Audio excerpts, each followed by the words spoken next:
Welcome to the fourth session of this short tour of Mark's Gospel. And today we leave behind Jesus' Galilean ministry and embark on the road to Jerusalem, the road of discipleship.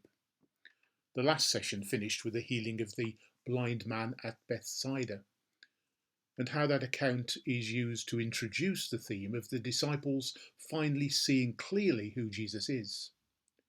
They may see clearly who he is, but they have yet to learn about what following him entails. And it's the road to Jerusalem that is used to act as a tool of teaching about discipleship. Chapter 8 is a watershed. It's a boundary between that Galilean ministry and the events that await in Jerusalem. Linking the two geographical contexts of Galilee and Jerusalem are two chapters in which Mark portrays a journey and develops his teaching on discipleship. The actual journey to Jerusalem is contained entirely within chapter 10, and Mark indicates the movement towards Jerusalem at several points in the chapter, and these are highlighted on the worksheet. Mark is also developing his teaching about discipleship. All of Jesus' teachings about, or rather predictions about death and resurrection, three of them are contained in this section, as also are instructions about the cost of discipleship. And the section starts and finishes with the healing of a blind person, as if it is the eyes of the disciples that are being opened, firstly to who Jesus is, and then to what following him entails. When Jesus arrives in Jerusalem, it's the event that we recall every year on Palm Sunday. He enters on a donkey, but that's far from a sign of humility. Instead, he's actually seeking to fulfill the prophecy in the book of Zechariah, where it says that the king is coming, triumphant and victorious, humble and riding on a donkey. Now you'll notice that Zechariah doesn't mention palm branches at all. This leads us to ask the question as to what is happening when Jesus enters Jerusalem and who are the crowd who are awaiting him.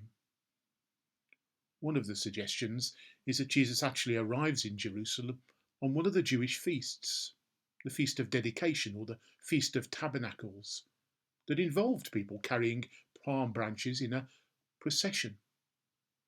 They did so as they recited what we now know as Psalm 118, Hosanna, blessed is the one who comes in the name of the Lord. Now, if that's the case, that poses problems about timescale and historical accuracy within the Gospels. But we also need to remember that the Gospels don't set out to be historical timescales. Rather, they are statements of faith and belief about who Jesus is, rather than being chronological records. Another interesting factor of Palm Sunday, if we may call it that, is the reaction of the authorities. There isn't one. This is the Jesus whom they have already been in conflict with, and now he arrives in Jerusalem, and throngs of people seem to be proclaiming him as Messiah. You'd expect some reaction. But that reaction is yet to come. And it will focus on what Jesus does next. Because the day following Jesus' arrival in Jerusalem, as depicted in Mark, Jesus renews his conflict with the religious authorities. He takes his challenging teaching into the temple itself, and that will then be a challenge that they can't ignore. Have a look at today's worksheet, work through some of the Bible references on there, and see what you think is going on within that road to Jerusalem and the road of discipleship. And then spend some time in prayer and reflecting on what that means for your own life as a disciple of Jesus Christ.